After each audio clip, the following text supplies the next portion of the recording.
Hello and welcome to the match preview, but it's a special one because it's the first one in over 20 years where we can say Newcastle United are going to be facing a side in the Champions League.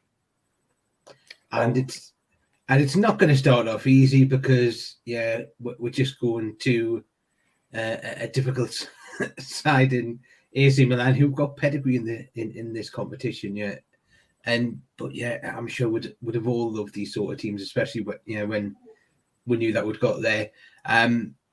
We have got a little bit of an insight into AC Milan because we've got Luca who's come on there. So welcome, Luca. Hi, guys. And obviously, just for the unbiased opinion, where we'll only give facts about Isak, we've got Max. Yeah, glad to be back. Good. Now, what we're just getting out, I've got these facts from Google, so if it's wrong, Luca, you can pick it up on me.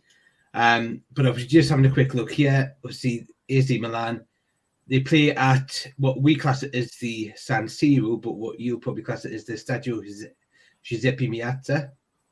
Please apologize. On the name, I have to correct you a little bit. It's more the San Siro to AC Milan fans and Giuseppe Meazza to Inter Milan fans. So basically, it has two names. You can go under each one of them with no offense for no team, but AC Milan fans prefer the San Siro name and Inter Milan fans prefer the Meazza name because Meazza was a player for Inter for over a decade and for AC Milan just for a few years. So that's why Inter fans prefer the Meazza name. Fantastic. Capacity rate, is that 80,018? Yeah, around that amount, yeah. Yeah. Obviously, the manager Stefano Pioli and the captain Davide Calabria. Davide Calabria, correct. Right back. I'll go with your pronunciation because it sounds a lot better than mine. No, it wasn't bad. And just in case we do have AC Milan fans watching this, we'll just give you a little bit of a lowdown on Newcastle United. We play at St James's Park. It's apart from it getting bigger, it hasn't changed in terms of that spot. A bit like the San Siro, like two really, a lot of history in the stadium. In the stadiums there, and that's what it likes to be. Capacity a little bit smaller, 52,305, but I'm sure noise-wise it is very, very comparable because we do make a lot of noise. Obviously, the manager, of course, is Eddie Howe. Captain is Jamal Lascelles, but that is just in name only. He's more like the club captain, and Trippier is more the on-field captain in that sense there. So that's just giving you a little bit of a rundown on both those teams. Obviously, tomorrow's game is going to be a little bit of an earlier one, something which we're probably not used to because the last time we were playing Champions League, there were all 8 o'clock kickoffs. Tomorrow, it's now a 5:45 kickoff for us, UK time. I believe it's it'll be 6:45. Exactly. Yeah. In Italy, yeah. Here as well. I know. Well, wasn't really bothered about you, Max. But okay, sorry, I just mentioned it. It's only UK time and Milan time. That's the only two times I'm bothered about. All right. Now, probably coming back off the bit of it, because I think Milan up until Saturday had actually had quite a good run, hadn't they? Yeah, it was the case. AC Milan had a good run until the last match, the derby match against Inter, because basically started well against Bologna, then confirmed the hopes against Torino and against Roma. But there was this big downfall against Inter Milan. And it's not a huge surprise for those who follow the Milanese teams like me, because AC Milan approaches the derby match always and in the same way. At the start, it worked very well because the first derbies that were played between Pioli and Inzaghi as an Inter manager were on Pioli's side. I think it was 3-win for AC Milan and a draw. But then what happened? That Inzaghi changed his approach, while Pioli didn't, basically. He has not changed. And that's how Inter got 5 wins in a row in derby matches against AC Milan. And it does not have precedence in history, something like that. It's the first time, basically, that Inter win 5 derby matches in a row. This one ended with the result of 5-1. It's a very big gap, 4 goals gap. But it happened because AC Milan opened every space in the final minutes.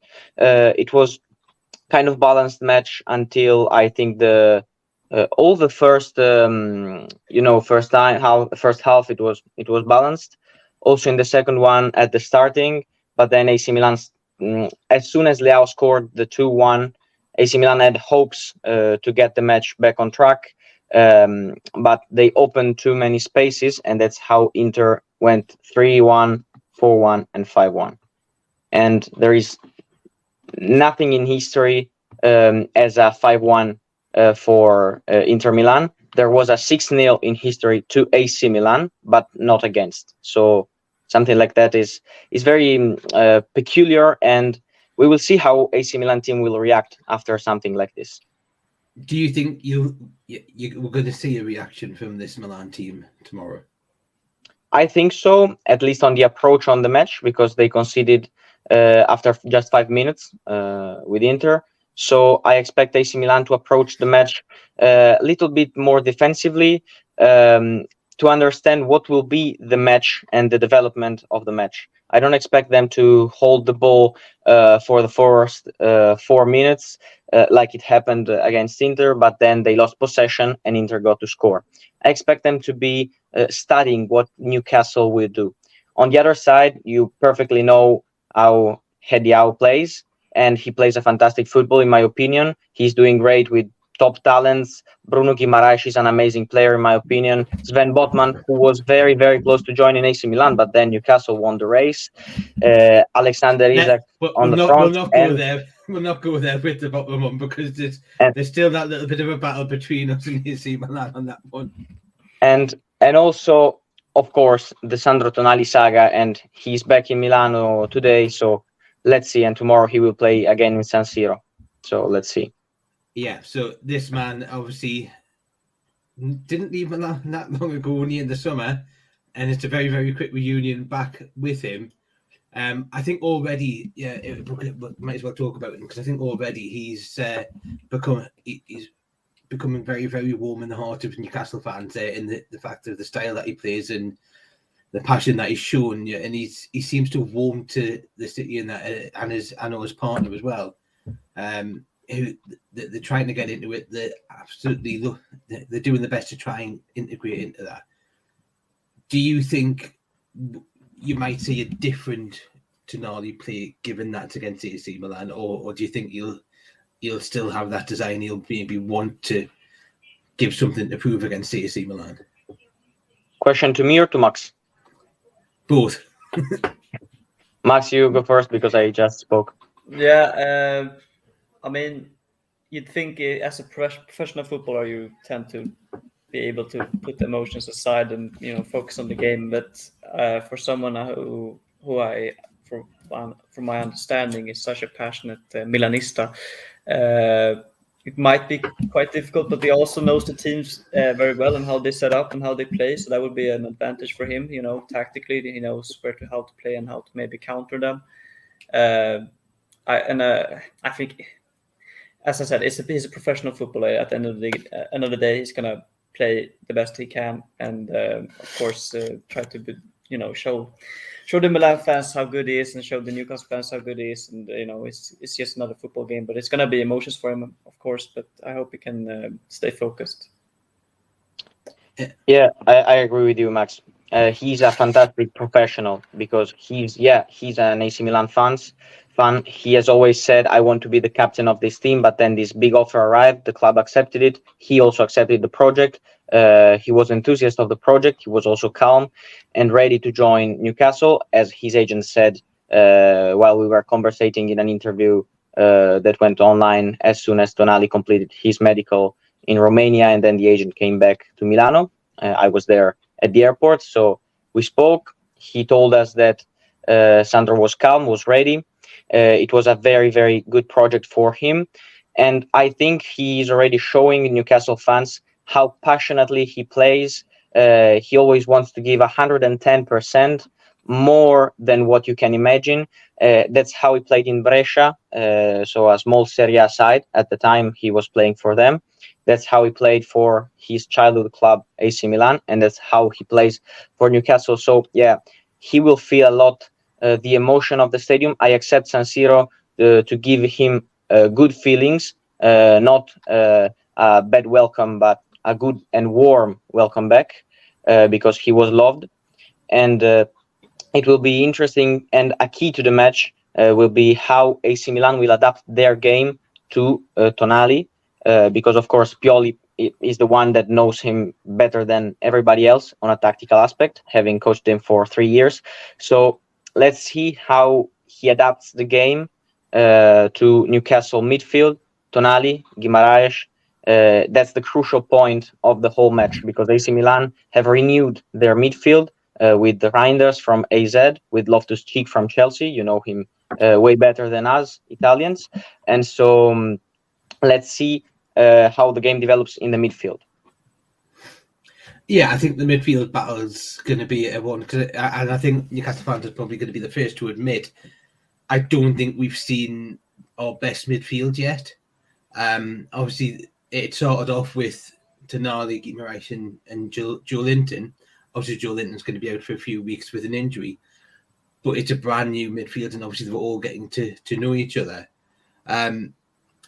Thankfully, yeah, Tonali's got his first goal, so at least he's off and running for Newcastle there, which is great. But in your sense, where does Sandro play best in the midfield? He played in a double pivot at AC Milan, but he can do well also in 3 midfielders, like Newcastle will play against AC Milan, in my opinion, 4-3-3.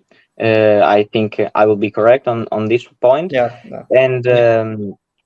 And so he plays well in what in Italy we call mezzala, so basically number 8, offensive, but also he can get the ball, back to the team. He can recover. That's his position. A perfect box to box. Analyzing what AC Milan team was last year, Tonali was the most adapt player to play in the Premier League. Absolutely, the most international, the most European one as a style of play.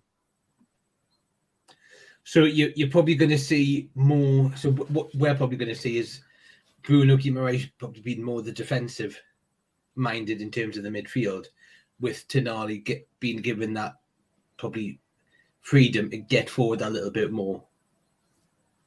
It may be, but Tonali is a box to box. He runs, he covers an amount of kilometers per match or miles, as you use, that is amazing. So, it's interesting. I've seen just one Newcastle game, so you perfectly know how displays him, how displays him, and I'm actually curious about what you can tell me about his position in Newcastle. So where we've seen him play, he's been playing on the right of the midfield 3, where you've got Bruno in the centre, who's dropped back more, so he's more like the defensive, the number 6 as we would class it as, the defensive-minded midfielder, and then you had Joe Linton on the left and Tonali on the right. So Tonali was the one that was on there now. We've actually seen him I think 2 games now. I've seen him play at St. James's, obviously on the TV, but he doesn't mind. He can go to the wing. The one thing which, again, you'll probably admit that he doesn't mind putting the miles in. He'll run. He'll try and defend the ball. He's got some great passing ability, which again is what you probably need when you're a midfielder trying to pass to your wingers and that. But he also doesn't mind going onto the wing, which I actually seen him a couple of times do. So it's one of the, although it's in its infancy, his career at Newcastle, I think that Newcastle fans are very, very excited to see what he's doing. The fact that he's got his own song, already, and also might be a bit stereotypical that we've put Spaghetti and Moretti in the song there, though. But you've got to be special to have a song. Sean Longstaff doesn't have a song, so it just shows the fact that Sean Longstaff's been here longer than all the other midfielders, and Tonali's got the mid. I think he was a miss, and I'm going to say I think he was a miss in the midfield on Saturday for us, and I think that's why we struggled, because I think it was basically the midfield was getting bypassed against Brentford, and we're probably just shaded it, but that was just my feeling on that.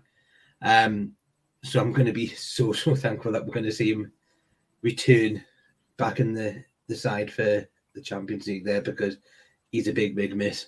But both him and Bruno, yeah, they are like two, probably Joe Linton as well. I'm going to put in there because there's probably like three really, really top class quality players in that. And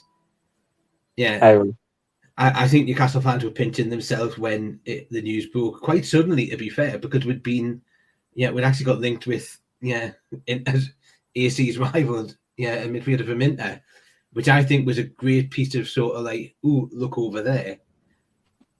We'll distract you with this player while we're actually going to go for the other player. Yeah, from what I know, Newcastle scouts made a list of 110 players, and that's an backstory that was never told by anybody publicly. So 110 midfielders list, and they asked Eddie Howe to rank them from first to last, and he put Tonali first and Szoboszlai second.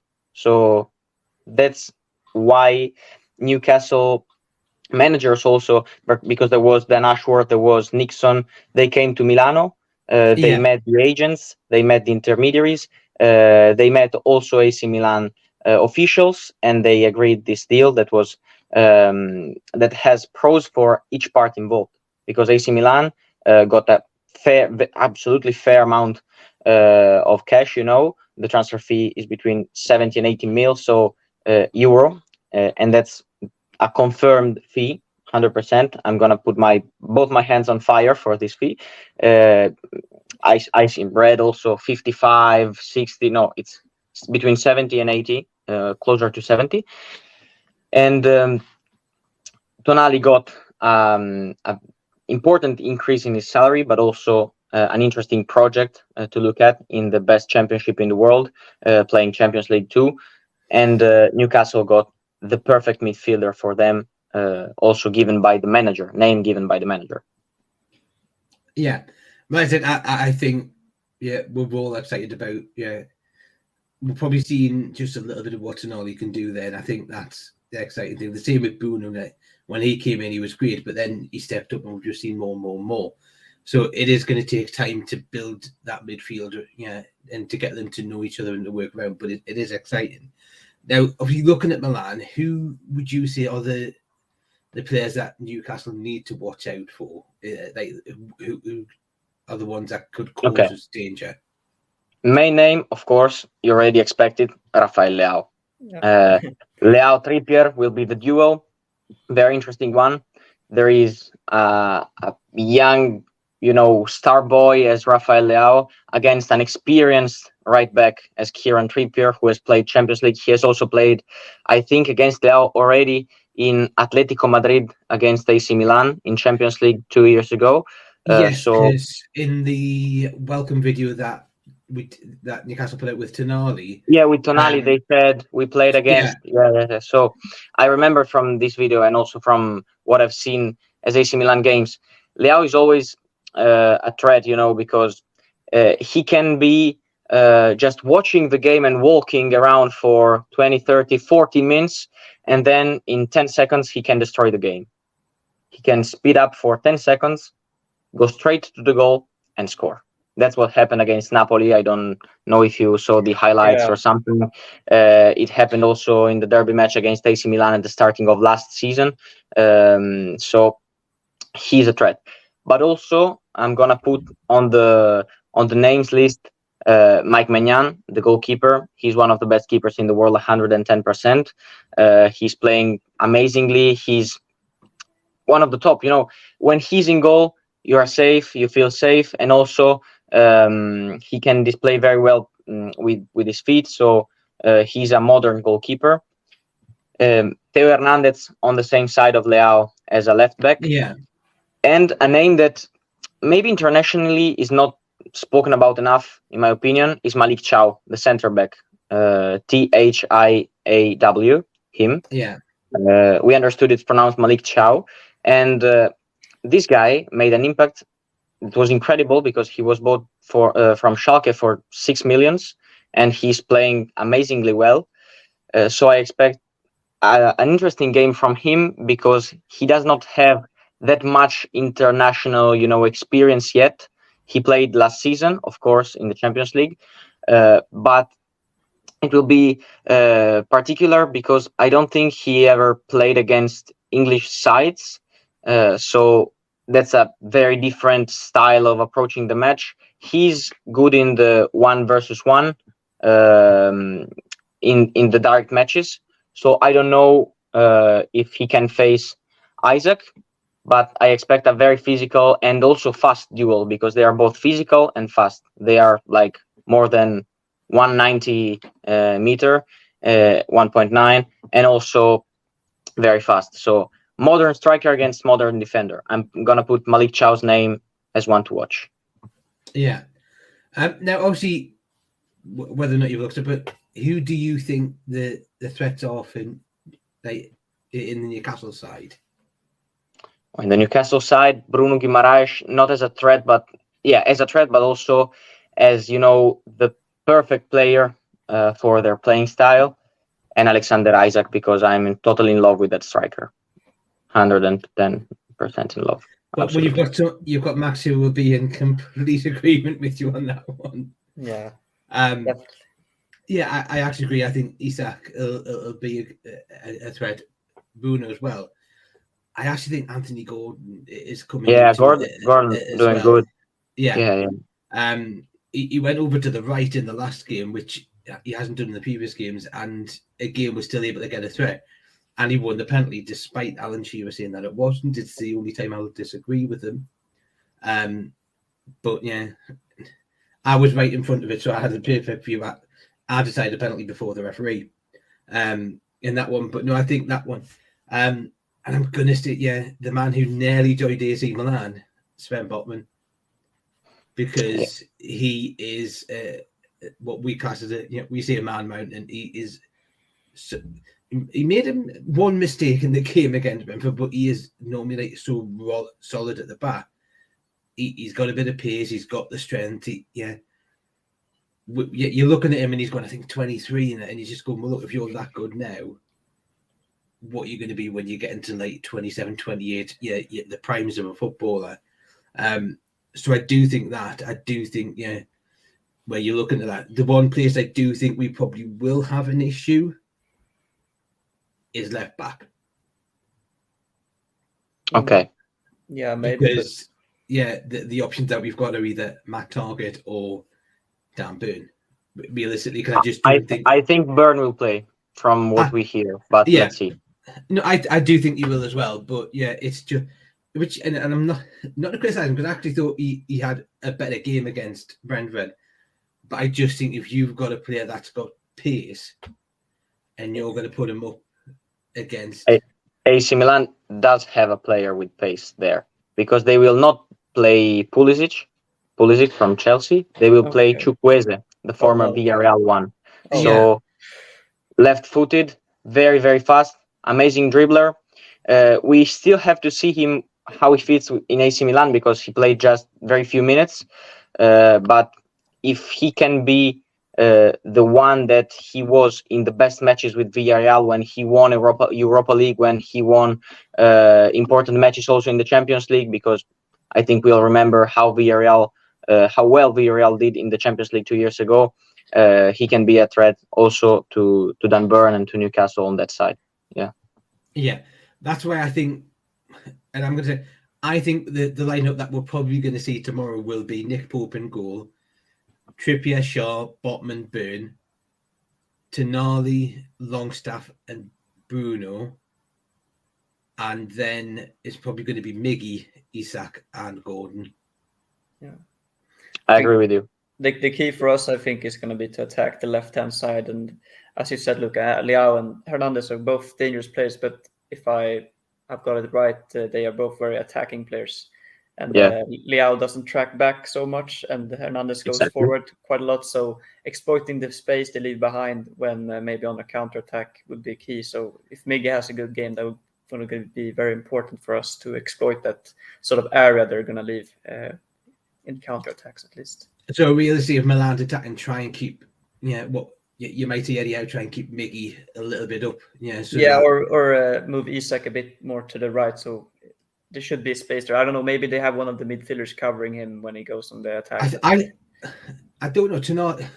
Can Tonali play on the left? side of a midfield. He can. He played on the left for AC Milan in the double pivot. He was the one on the left, and on the right there was Benacer, and he won a Scudetto on the left. But it was a double pivot, not a 3 midfielder. But I think he can absolutely play on the left, no problem. I'm just thinking with Sean Longstaff's nearly always played on the right side of the midfield. And so that's a good point, actually, because Chukwueze is really quick and Tonali is also incredibly quick. So if he could cover up for Dan Burn in those kind of duels when it's a pace-to-pace. Yeah, but it's going to be an entertaining game. It's probably not a game that I don't think, but I certainly don't want to predict. No. I think it's probably a game that I think both Milan think that they can get something from, but I also think it's a game that Newcastle think it's something that they can probably get something from. We'll go with your thoughts, Max. Yeah, do you think Newcastle will be coming away with something tomorrow? I think we definitely have the capacity to get something from this game. When I compared the 2 11s to each other, the recently ones, I think they're quite similar. I mean, the only thing that stands out for me is that Rafael Leao is those kind of match deciding players. We have really good players in Bruno Guimaraes, Botman, and Isak, all these kind of players, but we don't really have these kind of game defining moments type players who just can do something, like you said, Luca, and in 10 seconds and score a goal and the game's over. We don't have that type of player, but we have really good players. And if you compare the teams, I think we're quite similar. And I think it's just in terms of the game, it's going to be experience. Experience is going to be key, because Milan has been in this kind of, as a club, has been in these kind of games before, and us as a club haven't been for 20 years now. I know we have players who have been in the Champions League quite recently, but overall it's a new experience for both fans and players, most of the players. So I think it's just enjoy the game and the hope, and I think we can get something, maybe a draw, but definitely have the chance to get some sort of point from it. Yeah. And look, have you been able to move around Milan at all there, or are you seeing just an invasion of black and white? No, there are Magpies, there are Newcastle fans, absolutely. Not everywhere, I wouldn't say everywhere, but I've seen some videos. Today I wasn't around, but I've seen some videos. There is a huge presence of Newcastle fans, but don't forget that at the San Siro there are 72, 73 AC Milan fans constantly, chanting and everything. So that will be also an interesting aspect. Yeah. Well, I said, I think ticket-wise there's 4,200 ticketed Newcastle fans, but I have a strong belief that there will be many more that have just went to Milan to watch the game without having a ticket. Just because that's the excitement. And I know it was similar, because Max did a similar thing when we went to Wembley. There was a lot of fans that just went to London because they wanted to be in London for the final, even if they didn't have a ticket there. So I think a similar thing is going to happen in that. We'll go with you, Luca. Your thoughts on that. How do you think the game's going to pan out? Are Milan going to be too much for Newcastle, or do you think Newcastle can come away with something? I think it will be balanced. Chances are balanced, in my opinion. Of course, there is the field factor. AC Milan playing at home, all the fans will be supporting, and in the Champions League, the atmosphere is always amazing. It is in the Serie A, but in the Champions League, it's something different. I was there to watch the derby match in Champions League, AC Milan against Inter Milan. It was, fire, the atmosphere. So let's see how the Newcastle player will deal with the pressure, and also AC Milan wants, because AC Milan renewed the team a lot this summer, and there are new players, there are young players, not much having this experience in dealing with pressure, dealing with a boiling stadium. San Siro is like the roar of a lion, you can either fear it or get adrenaline from it, and that's a key factor. Then on the tactical aspect, there are two very good managers on a tactical side. Eddie Howe will surely know how to play. I know that Stefano Pioli stayed with his staff all the night after the derby match, and the day after also just watching night day every Newcastle match they could to prepare the game, and they will make two or three changes on the lineup after the derby. Chukwueze will play instead of Pulisic. Probably one change in the midfield because Reinders may leave space for Pobega, and also a change in the backline in defense because there will be Tomori instead of Kier, so a faster player alongside Chow. He's faster, but sometimes he happens to make mistakes under pressure, so that will be also a key. Well, fingers crossed that we do come. I'm sure everyone will just want to draw just because then everyone's happy on that one. But fingers crossed. I'm sure it's going to be a great watch. And for everyone who's going to be who has watched this, it has been a pre-record just because we need to get things a little bit earlier on in the day. So we'll just say thank you if you've been watching, and fingers crossed and enjoy the game.